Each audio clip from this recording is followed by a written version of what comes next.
Vous connaissez la phrase « sans contrôle, la puissance n'est rien ». Eh bien, elle s'applique particulièrement à ce vélo et à ce moteur.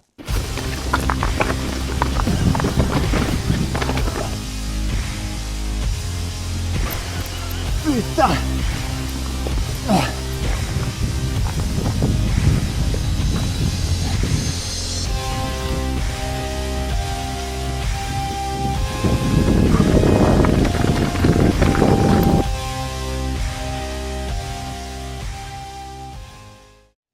Bonjour à tous, je m'appelle Johan Triboula, je suis pilote professionnel en street trial et aujourd'hui on va tester le vélo qui fait le buzz sur les réseaux en ce moment, l'AMFlow PX modèle 2027. C'est vrai qu'on entend énormément parler de ce vélo dans les magazines, dans la presse, sur les réseaux. Pourquoi ce fameux moteur M2S avec ses 1500 watts et ses 150 Nm de puissance, c'est juste monstrueux. On va parler matériel, on va parler technique, mais surtout aujourd'hui on va faire une très grosse sortie de la haute montagne. On va le mettre à l'épreuve, on va le pousser dans ses retranchements et je vous dirai concrètement ce qu'il en est. Je vous le dis tout de suite, ce n'est pas une vidéo promotionnelle pour faire les éloges de l'AMFlow. Ce vélo, je l'ai acheté dans un super magasin qui s'appelle La Grange à vélo du côté de Grenoble, ce qui me permet de dire absolument ce que je veux. On voit passer tout un tas de vidéos de gars qui sont sponsorisés, qui sont payés par DJI, qui reçoivent des vélos chez eux. Ça, c'est de la merde comme d'habitude. Pour parler de la marque AMFlow, d'où viennent-ils? Marque chinoise qui a débarqué de nulle part en 2022. Pour faire simple, l'équipe DJI a développé un moteur. Ils cherchaient des équipementiers pour monter leur moteur, personne n'en voulait. Donc ils ont développé un cadre AMFlow pour pouvoir monter leur propre moteur. Au début, beaucoup de monde a rigolé. Quand ils ont vu les performances sur le terrain avec la version 1, avec le premier AMFlow PL, les gens ont commencé à m'en rigoler, même voire pleurer. Le modèle PL qui est sorti l'an dernier en juillet 2025, c'était déjà une véritable révolution sur le papier avec le moteur M1 qui affichait 120 Nm de couple par rapport à Bosch qui était à 85. Le vélo avait aussi la particularité d'avoir une esthétique vraiment très fine, très soignée, très épurée. L'idée c'est vraiment d'avoir une intégration parfaite. Avril 2026, DJI fait encore plus fort. Ils sortent deux nouveaux moteurs, le M2 et le M2S. Le M2S qui monte à 150 Nm de couple et 1500 watts de puissance en crête, c'est complètement affolant. AMFlow 2027, modèle PX carbone. Donc le cadre est tout en carbone, le bras oscillant arrière de la même façon. Au niveau des composants, on retrouve des Magura Gustave Pro, on va en parler, il y a pas mal de choses à dire. On retrouve une transmission SRAM T1000 électrique, ça fonctionne super bien, mais il y a des choses à dire aussi. Au niveau des suspensions, on est sur du Fox Performance. Ce vélo est livré en mulet 27.5-29, à savoir qu'on peut le passer en 29-29. Quand vous l'achetez, vous avez des cales, vous pouvez venir faire des switches pour passer en 29. Il y a plein de réglages possibles. Vous pouvez monter le boîtier de pédalier, vous pouvez jouer aussi sur l'angle de la direction, ouvrir ou fermer l'angle de chasse, suivant ce que vous recherchez, de la stabilité ou de la maniabilité. Au niveau des pneus, ils sont montés avec les Schwalbe Magic Mary Gravity à l'avant et Schwalbe Albert Gravity derrière. En ce qui nous intéresse, la nouvelle version de ce moteur Avnox, le M2S. Sur le papier, les chiffres sont affolants, 150 Nm de couple, 1500 watts de puissance en crête, c'est complètement délirant. Je suis vraiment passionné par le e-bike, j'ai essayé des dizaines de vélos, j'ai essayé forcément le moteur Bosch, le Brose, le Shimano, et là vraiment j'étais très curieux de voir ce que pouvait donner ce fameux moteur Avnox. Il est équipé d'origine d'une batterie non démontable de 700 Wh. Pour ce modèle 2027, DJI a entièrement repensé sa batterie de 700 Wh, des cellules plus performante, capable de délivrer une puissance plus rapidement et bien sûr une batterie qui permet de s'adapter dans des tubes très fins, et là l'esthétique elle est juste incroyable. Pour parler du poids, c'est un modèle L avec les pédales, avec la gourde, je suis à 22 kg 100, ça c'est le vrai chiffre. Alors je vais pas m'attarder dans cette vidéo sur la partie réglage de tout ce qui est paramétrage de la console Avnox. Alors vous pouvez faire absolument ce que vous voulez, vous pouvez régler tout ce que vous voulez comme vous le voulez par rapport à votre pratique, à votre gabarit, à ce que vous voulez faire. Ça c'est vraiment génial et je vous invite vraiment à vous pencher dessus parce que ça a un réel intérêt. On va passer en revue les périphériques rapidement. Je vais commencer par les freins parce que les freins c'est vraiment quelque chose qui me tient à cœur. Je suis trialiste, je suis passionné par les freins. Les Gustave Pro, j'ai pas eu l'occasion de les essayer encore. Là je vais vous en parler. Honnêtement c'est la douche froide. Je vais vous dire pourquoi. Déjà le rodage, très long. Bon, ça peut se faire. Les plaquettes d'origine, je ne comprends pas, ça ne freine pas, c'est de la véritable merde. Dès que vous avez un petit peu d'humidité, c'est même pas la peine, il n'y a plus rien. Il faut les changer par d'autres modèles. Aujourd'hui, j'ai poussé le vélo un peu dans ses retranchements, je suis dans des pentes relativement fortes. Ces freins ont quand même été développés sur le papier pour le gros vélo, pour le vélo engagé, pour la descente violente.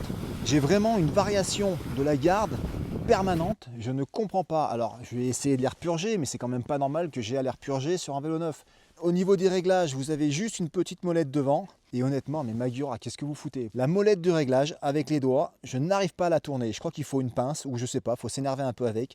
Alors je comprends pas ce qui se passe. Je vais vous dire la vérité, j'avais des MT7 jusqu'à présent. Les MT7 pour moi sont plus puissants, sont plus fiables, sont plus légers. Magura Gustave Pro, pour l'instant, aucun intérêt, il faut qu'on m'explique. Alors au niveau des suspensions, la Fox 36 Performance, alors je l'ai réglée tout simplement par rapport aux préconisations constructeurs. Elle fonctionne très bien, elle est onctueuse. Elle absorbe bien le terrain, rien à dire. Au niveau des réglages, j'ai tout mis au milieu. Au niveau de l'amortisseur, sag 30%, le réglage, j'ai mis au milieu. Et je trouve que l'ensemble est relativement cohérent, ça encaisse bien les chocs, ça absorbe bien le terrain, absolument rien à dire. Maintenant, on va parler un petit peu de la transmission. Dérailleur électrique SRAM T1000 avec la commande AXS. Alors, je ne connaissais pas, pour moi, c'est une première. Alors, c'est vrai que c'est super onctueux, ça marche super bien, c'est vraiment agréable. Par contre, vraiment un point noir, je m'en suis rendu compte aujourd'hui, quand vous êtes dans des pentes un peu importantes, quand vous avez un petit peu des obstacles, quand vous êtes aussi dans des dévers avec le dérailleur côté amont, le dérailleur est tellement imposant et tellement proche du sol que vous passez votre temps à le cogner dans les cailloux et sur le terrain. Ça, c'est un véritable problème. Mon vélo est neuf et vous pouvez voir, regardez, je l'ai déjà arraché de partout. Donc à mon avis, je pense que c'est solide, mais ça, c'est vraiment un point noir. Il faut savoir par contre, très bonne chose, que le dérailleur n'est pas alimenté par une batterie, mais est alimenté directement par un câble qui vient se prendre sur la batterie. Donc vous n'avez pas à vous prendre la tête à recharger la batterie du dérailleur. Un concept que j'ai particulièrement apprécié sur ce vélo, c'est le smooth shift. La possibilité de changer de vitesse sans avoir à pédaler. Selon les terrains sur lesquels vous évoluez, ce n'est clairement pas un simple gadget. Cette technologie permet de préserver la transmission tout en offrant des changements de vitesse fluides, rapides et efficaces. Pour parler des derniers périphériques, les roues c'est AM-Flow en aluminium asymétrique avec leur moyeu, alors pour l'instant j'ai rien à dire. Potentiel guidon AM-Flow, guidon 800 mm de large, les manivelles en aluminium forgé, bon très basique, par AM-Flow. Et enfin pour terminer la tige de selle télescopique qui vient aussi de la marque AM-Flow.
Là, je suis vraiment sur les crêtes.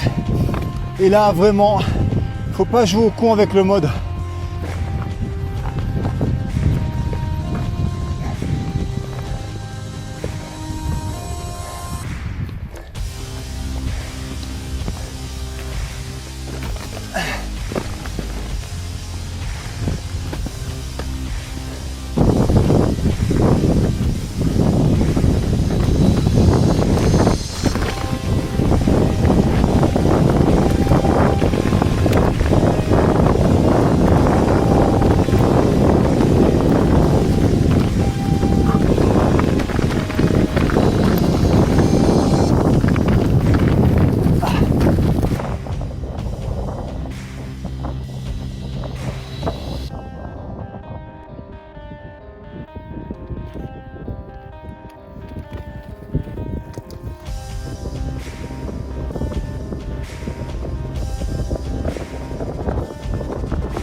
Bon, un petit ressenti à chaud.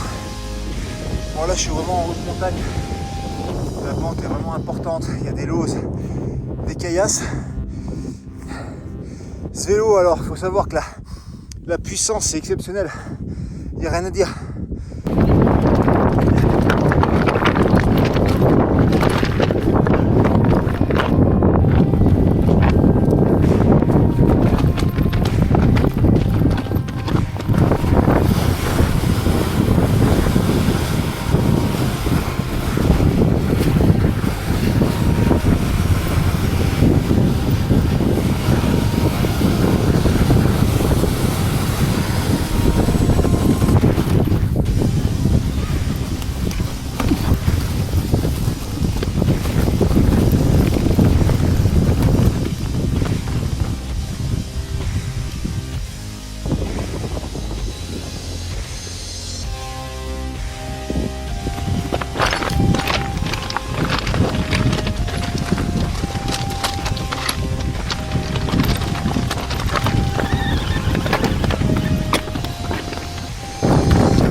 La question que je ne me suis pas posée, mais que j'aurais dû me poser, la puissance énorme de ce moteur, qu'est-ce que ça va donner au niveau autonomie? Même si on a une batterie de 700 watts, honnêtement, ça va te tirer dessus.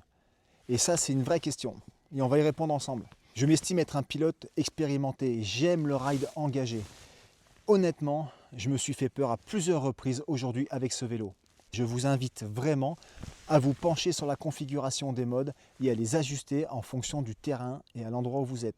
Dans des cailloux, dans des endroits un petit peu exposés, je peux vous assurer que si vous appuyez sur la pédale et que vous n'êtes pas équilibré, le vélo il part et vous restez derrière.